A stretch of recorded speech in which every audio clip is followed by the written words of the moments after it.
Bonjour, alors aujourd'hui je voudrais vous parler en fait de ce qui se passe lorsqu'on n'aime pas son travail. Je n'aime pas mon travail. Moi non plus. Moi cela dépend des jours. Eh bien oui, c'est quelque chose qui arrive quasiment tout le monde, mais il faut être conscient en fait des conséquences. Eh bien justement, les conséquences, c'est que moins on aime son travail, plus ça devient difficile de le faire. On s'épuise, et bien sûr la conséquence de ça, c'est qu'on a tendance à tendre les relations que l'on a avec ses collègues, mais aussi en dehors de son travail, avec sa famille par exemple, on va dire de manière personnelle. Le problème de ça, c'est que plus on insiste, hein, plus en fait on se met dans un état d'esprit qui est peu propice à trouver une solution. Alors trouver une solution, par exemple en interne, ça peut être d'arriver à faire évoluer son travail ou à demander en fait à changer de travail en interne. Mais même dans la solution, on va dire qui pourrait être la plus externe, qui consiste à trouver un travail en externe, donc à changer de métier, eh bien le fait de ne pas aimer son travail et de s'accrocher à ça, eh bien ça rend cette solution-là encore plus difficile à mettre en œuvre. Alors maintenant, disons quelques mots en fait de ce qui se passe en termes de cause. Pourquoi est-ce qu'en fait on n'aime pas son travail?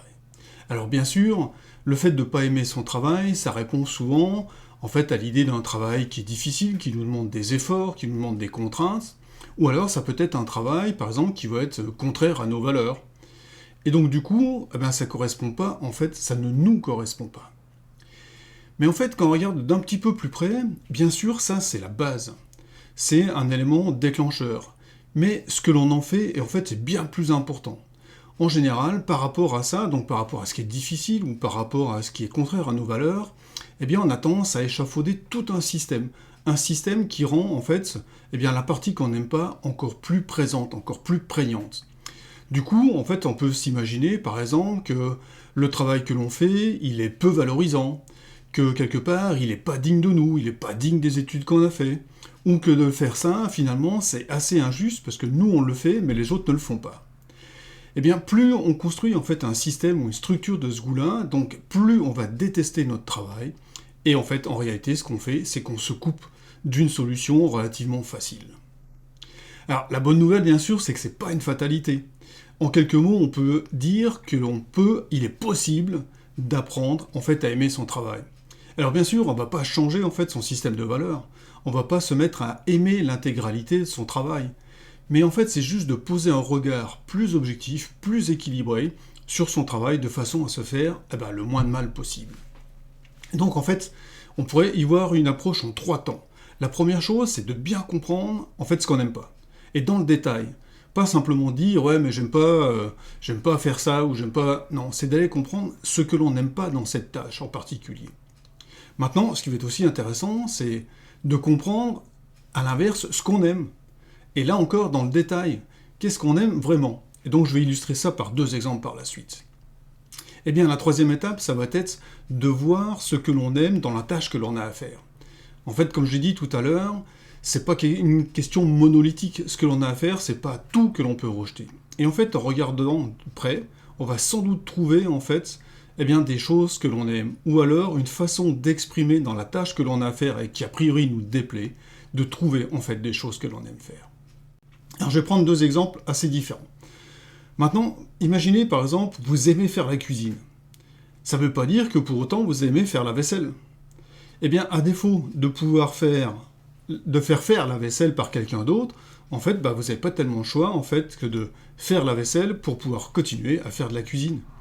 Eh bien, le point important, c'est bien de faire la cuisine, le reste, c'est qu'il y en a un côté, et vous n'allez pas, en fait, construire toute votre approche de votre travail, de votre action, sur le fait de faire la vaisselle, mais plutôt sur le fait de faire la cuisine.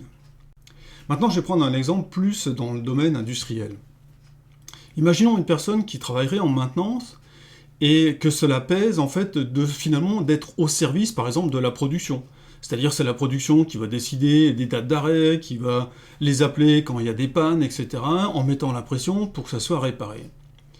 Eh bien, si on continue à imaginer et qu'on s'imagine que cette personne, en fait, vraiment ce qu'elle aime faire, c'est relever, en fait, des défis, résoudre des problèmes. Eh bien, si on le prend sous cet angle-là, il est clair que la maintenance, eh bien, c'est un secteur d'activité, c'est une activité qui est vraiment propice, puisqu'en fait, avant d'intervenir, eh bien, la personne ne sait pas vraiment ce qu'elle va rencontrer, surtout si c'est du dépannage.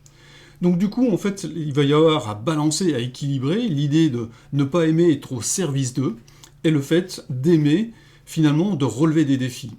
Eh bien, quand on pèse ça, en fait, eh bien, pour la personne qui est en maintenance, eh bien, il y a des chances qu'elle supporte beaucoup mieux son travail. Alors, ce qui peut se passer, c'est que cette personne, elle choisisse de faire évoluer, en fait, le type de maintenance dans lequel elle travaille, simplement pour augmenter la proportion de ce qu'elle aime par rapport à la proportion de ce qu'elle n'aime pas. Donc vous voyez, en fait, la notion de ne pas aimer son travail est souvent bien plus complexe que ce qu'on ne le pense, et il est possible, en fait, de changer son point de vue sur les tâches que l'on a à faire, eh bien, principalement pour aller mieux là tout de suite, mais aussi pour se permettre d'évoluer dans de bonnes conditions. Parce que si je me sens contraint et que je pense qu'il faut que je change de job, eh bien le fait de me sentir contraint, stressé, de détester ce que je fais, eh bien je vais être beaucoup moins attractif pour un employeur.